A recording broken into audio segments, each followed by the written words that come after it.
The following episode will contain spoilers. You have been warned. You're listening to Cinema IRL, the podcast that throws you into the movie and asks the question, what would you do? When a weekend away results in both of you with a premeditated murder plot, you should probably get a couples therapist instead. But as Amber and Scott find out after watching Over Your Dead Body, this way is way more chaotic. And now, Cinema IRL. I wish I could switch places for just one day. What would you do? Put yourself in my shoes. How do we handle this? What would you do? Put yourself in my position. What would you do? Now it's your turn. Oh, this movie was a lot. It was a lot. It was a textbook dark comedy that had so many oh, it's over. No, it's not. Oh, it's over. No, it's not kind of moments. This thing had more layers than a 7-layer dip, which means it had at least 8 layers. 8 layers more. Yeah, it kept you on the edge of your seat. You keep thinking you know what's going on, and then ... Yeah, exactly. All right, ladies and gentlemen, today we are talking about Over Your Dead Body, and it is about a married couple who has been married been together for 7 years, and he lost all of their money and she cheated on him, and they both are plotting to kill the other person. And they go to a cabin, they both lay their plans for other people. Lisa saying, oh, Dan wants to go hunting, but I don't think it's safe. And Dan saying, oh, Lisa wants to go hiking, but I don't think it's safe. And they get up there. Nothing like pre-alibying. Yeah. And they both discover each other's plans, but their plans go awry when some escaped felons wind up going to their cabin. Yeah. There's so many people trying to murder so many people here. There was a lot of stabbing and shooting and hitting and jabbing and slugging and so much blood. Dragging faces across glass. So much violence. But in between all of the violence, there's lots of funny moments. Yeah, no, this one had more comedy than a normal dark comedy. Yeah. It was something. So let's go ahead and start digging in here. And just for the record, I love this movie. Yeah, no, it was great. It was a lot of fun. Definitely recommend seeing it. Worth your time, because it definitely kept you guessing. See, actually, for me, it wasn't. It kept me knowing. And then being told I'm wrong. Oh, okay. I wasn't like, what's it? I was like, yep, this is what's going on. And they're like, hang on. Yeah, for sure. So let's start at the beginning here. You are married to someone, and you've been together for 7 years, and both of you feel wronged. The Lisa, the wife, feels wronged because he lost all of their money, and he feels wronged because she cheated on him after that. So what would you do if you were in any of those characters' shoes? I just feel like I can't put myself in the shoes of either of those people. Like, okay, that's a joke. Unfortunately, that is a joke. How long have we been together? 7 years. Coming up on 7 years. And how did my trip to the stock market go? Not so good. Poorly. Not so good. Okay. This goes under the category of it's okay to break up with someone. You don't have to knock them off. It's okay. Flubber.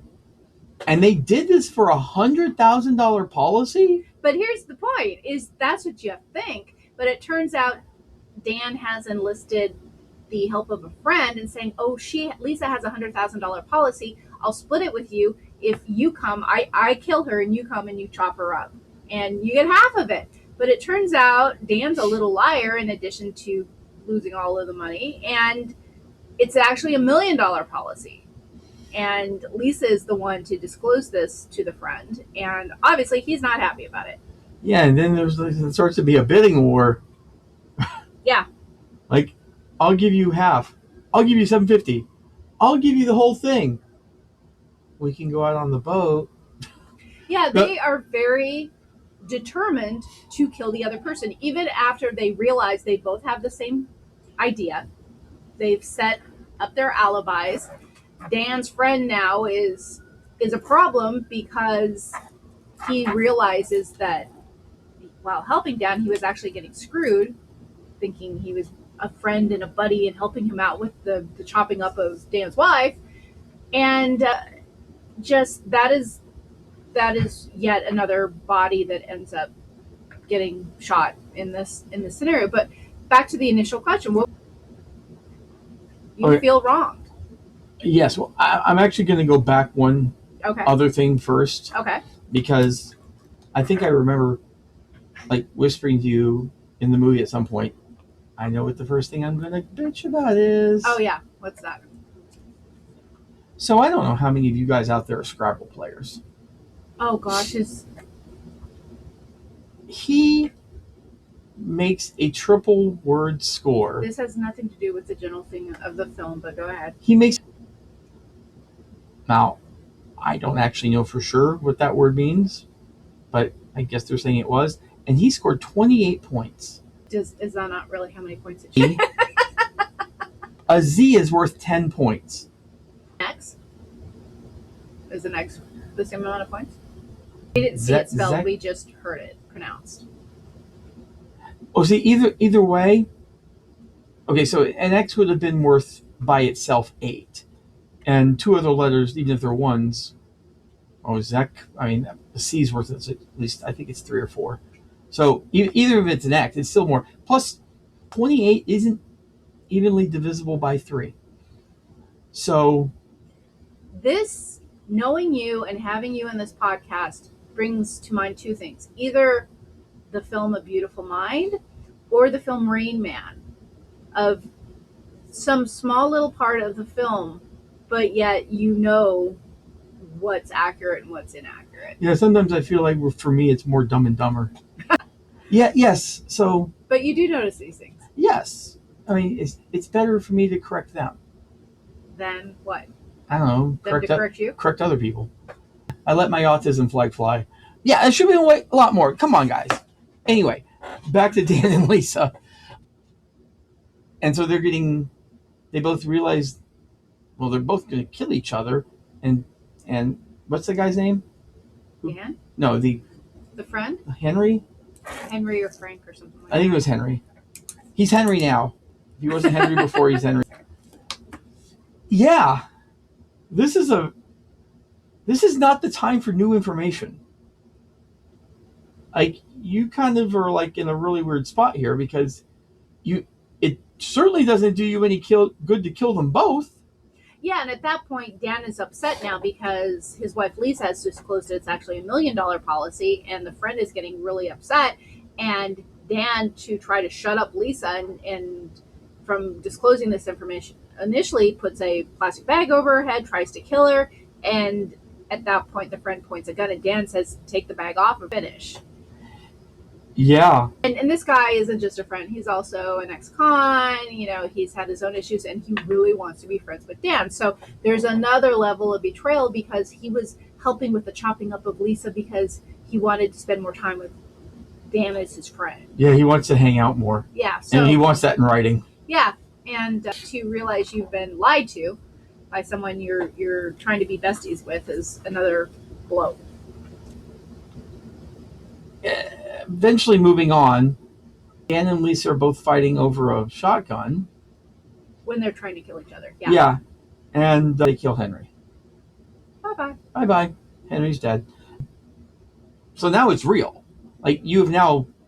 Yeah, you've killed somebody. You have murdered. And it's not your intended target, which makes things additionally messy because you knew what you were going to do when you killed your spouse, but now there's another dead person here. Yeah. So what do? You accidentally kill Henry. I hope his name's Henry. Well, I mean, they still feel like they need to kill each other. Yeah. So they're still tussling around for the shotgun, and that's when they accidentally shoot the shotgun into the ceiling, where 3 people on the run having escaped, I guess 2 escaped prison, and one was the warden that helped her. Prison guard, yeah. Yeah, and they were up in the attic, and and the big one gets shot in the butt. Okay. Which So what would you do? which makes him jump around a bit, and they crash through. Yeah. Which kind of knocks them out. Okay. Knocks Dan and Lisa out. Okay. So there's not at this moment. There's not a lot of what. I mean, there's a ton of what would you do's, and we can't possibly do them all. What would you do if you shot Henry? What would you do if a bunch of people fell out of your ceiling? What would you do if these people then kept you prisoner? There was I mean, it's a nonstop. What would you do? There was no what would you do on if these people fell out of the ceiling, because you got knocked unconscious. No, but what do you do when people fall out of the ceiling? Well, yeah, but you were knocked unconscious. When you woke up, you were bound to chairs. Okay. Yeah, and that's the funny part. So initially we start off with Dan is tied to a chair because Lisa finds out his plan. Then the tables are turned and Lisa is tied to a chair because Dan gets the upper hand. And then at this point, when the convicts fall out of the attic, they are both tied to chairs. So we have a constantly evolving situation. Yes, we have Pete and Todd plus Allegra who have now entered this fray. And Pete and Todd are no strangers to murder. Yeah, they have a body count racked up, and it's very clear that has fabricated a relationship with this prison guard in an attempt to escape, and it's worked well, and you can tell that she's gaga over him, but it's very clear that he has been using her to be able to get on the outside, and that relationship is definitely lopsided. And then we have Todd, who is just he's a very big man who's very scary. Yeah, I mean, there's a lot of things to cover here, like when they play the game of who's going to fuck who first. Yeah, I don't know if we even need to get into that. That was not a game I want to play. What would you do if you're Dan and you've clearly you're clean? I mean, but Todd can't get it up for you. Are you okay? So for anyone who hasn't, are you relieved or are you insulted?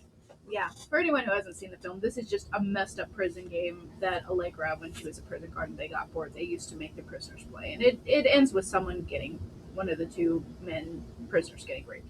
I don't think the other one gets cigarettes. Yeah. So, well, the other one gets, like, it's a prize. You get raped and you get cigarettes. Okay. Yeah, no, that's definitely not a thing. So, let's go back to our main characters, Dan and Lisa, because up until this point, they have been against each other, actively trying to fulfill their wish of the death of their spouse, and now we're put in a situation. The enemy of my enemy is my friend. Yeah. And that's really what you have to do at that point. Like, you can't be fighting each other and fighting all three of them. Like, you have to come together and... Right now? over them, yeah. You've got to work together to get rid of those three. Yeah. First, and then you can fight it out amongst yourselves if you want to at that point. But I have a feeling at that point stuff just gets so weird and messed up that the original plan kind of goes out the window. Yeah, and there's a ton of back and forth where, they're almost free, they're not free. They shoot someone, they think they're free, they're not free. Someone gets stabbed, someone gets slapped, someone with a sock with a pool ball. Yeah, so this is a constant action infused with jokes kind of film. So I want to just note one other thing. Okay. And this is kind of a general what would you do over the rest of the movie. All right. And if you are a fan of Cinema IRL, you might have an idea as to what I'm going to say here. If you are in a life and death situation. Oh, yeah. And you have your assailant, kill them. Kill them. Like, don't just do one pool ball to the head, hit them in the head, and then use that thing to work on your golf game. Yeah, and to their head is a big pile of fleshy pulp with no recognition of being a face or a brain or a skull. Like, that's the thing. Have to. You have to. Now, obviously, the movie doesn't work if they do, but... Yeah, because Todd comes back again and again and again. Every time you think you have him taken care of, he is back. I mean, the only exception is Lisa, who basically has promised these guys that they'll get $50,000 from her bank account. Right. Which who knows if that was true or not? I don't it buys them some time. Yeah.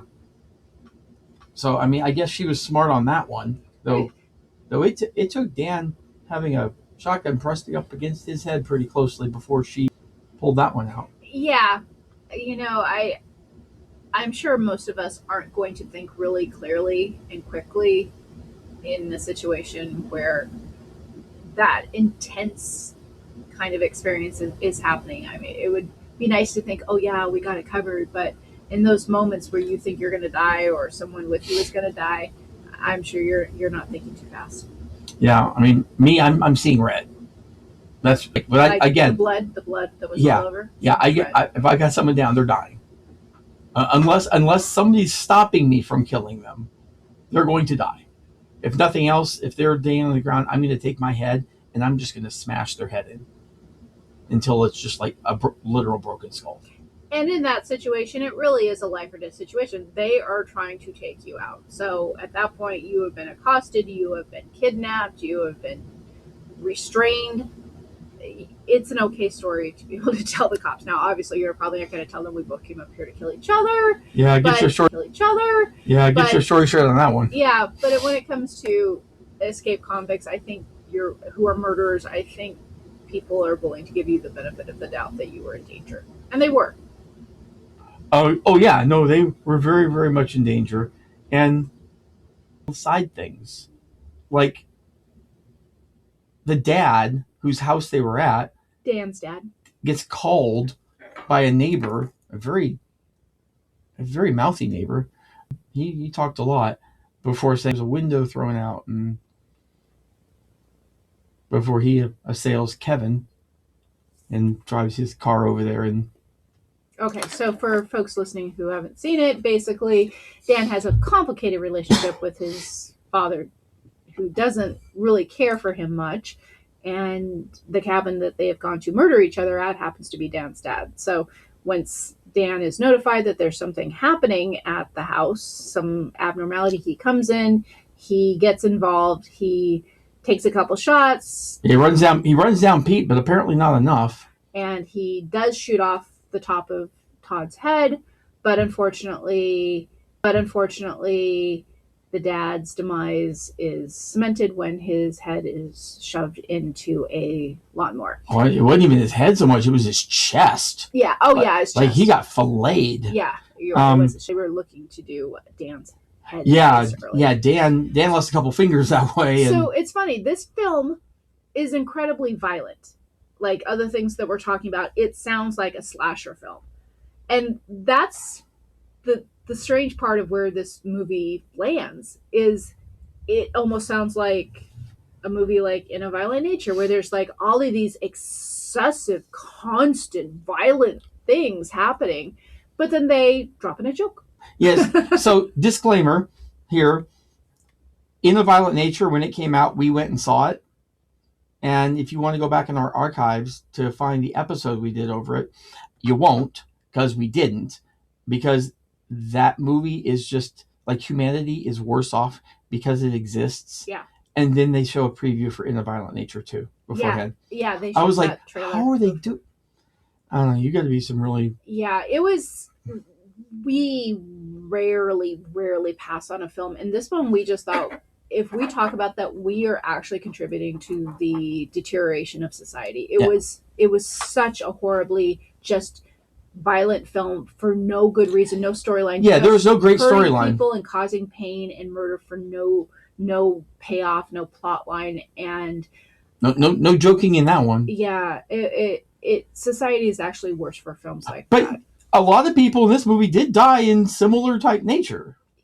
Yeah, and that's actually kind of worth thinking about. Is what if you infuse some jokes in it in the middle? That's different. That actually is going to require some reflection on my part. I mean, yeah, it does.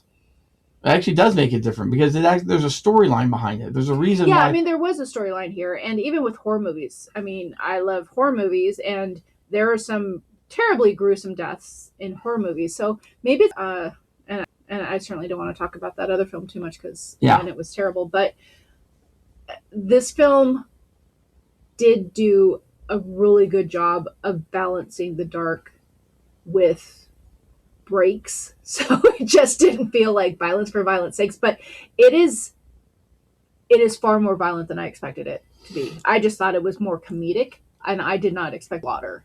Now, see, once again, as normal, I didn't know anything about the movie going in, or even necessarily what the name was. I think I guessed at it. Yeah, on the I way think we in. saw the trailer for it once. Yeah, I do remember the scene when they're in the kitchen and Yeah. they're trying to outcry each other.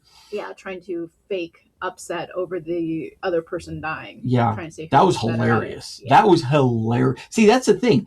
This movie wasn't just funny in times. There were times it was hilarious. Yeah. Which is in there with dark comedy. And I'm going to say this too. This movie's not going to get any Oscar consideration. Oh, of course not. Nor should it. It's not that caliber. Well, okay. The movie itself, maybe no. But like some of the characters had some pretty good roles. But comedies don't win Oscars. No. And that's that. There needs to be more. But you know what? The Oscars look so much different than they did several years ago, with more movies and more genres represented. So, you know, what was the case in the past might not be the case in the future. Yeah, but there's a difference between getting nominated and winning. Sometimes they make sure to throw a bone someone's path, but they don't win. That's neither here nor there. I just thought about it because I thought like there were some actually really good performances, I thought, in this film. Yeah. Doesn't mean that the film was great, pretty good. Yeah, and everyone took. Like, how were any of them moving? Like, you get your, like, especially Dan. Dan lost some fingers. He had a. Well, it's not real. We have to revisit this again for movies. He had It's a- not real. He had They're a stake go actors. through his hand. He had a knife go through his foot. It didn't really happen. It's movie magic. Yeah. I know you get caught up in the films, but it's make believe. It's okay. They're all fine. Jason Segel really has all of his fingers. It's okay. I know. It's just, I mean, it was just crazy. Like, Todd took, first of all, the pool ball to the head, got up from that. He had, what, 5 knives stuck in his back? That's a lot. 5. And also a metal eagle jammed into the back of his skull. Skull. And you're like, he's dead. Until he appears again. Yeah, he's a man with many lives. So, Though he didn't know his own name, so there was definitely some damage. yeah, but Todd wasn't super bright to begin with. Yeah. So, jumping here to the end for a What Would You Do? You have gone through this experience, Dan and Lisa, starting off with the intention of killing each other. And through this shared experience, you've been honest, you've been vulnerable with each other, and you're actually, oddly, in a good place. Yeah, shared trauma is one of the quickest ways to bring people together. Yeah, when you're fighting for your life and you then have to look at, what do we do to get through this? Because, that brings them together. And at the end of it, they actually are triumphant and everybody else is dead. And they say, well, cops are coming. What's next? What would you do having gone through that experience if you were Dan or Lisa, and where the weekend started off and where you are now? Two people together like shared trauma, and whatever your intentions were going up there, like... Well, to be fair, though, I think it's shared trauma that's external. Like, they had shared trauma already of what they had gone through with her cheating and him losing all the money. They already had shared trauma. That did not bring them together. But shared trauma against a common enemy. Well, yeah. I mean, those were individual traumas. Like, I slept with this person, that's going to hurt one person. You lost all the money, that's going to hurt. I think that hurts both of them. I think those are shared traumas. I mean, not quite. I mean, the shared adversity of like, we have to beat this or survive this. Yeah, I love the fact that they got after it, and that it, both of them. Mind you, this is still dark comedy. They still killed Henry. And yeah, I guess I'm okay with suspending reality a little bit on that one. Like, good for them. Okay, suspending reality reality suspended for every single freaking thing in this film. What do you mean for that one? I can think of like 23 things that reality was. I mean, not everything, but yes, they're definitely like, and it was okay because I normally have this thing if things are plausible, if the entire plot line is plausible, then I want to keep the things within the movie plausible. I mean, if you're going to do something in outer space, whatever, okay, you literally have suspended reality and it's fine. But I'm actually okay in this case with the fact that there's nothing supernatural or anything like that, and like all these unplausible things happening, but it was such a good story that I was okay with it. So good for Dan and Lisa. We hope you enjoyed our episode. Thank you for listening. And to catch all the new episodes, please subscribe. We release 2 to 3 episodes weekly, so we'll have new content regularly. Until next time.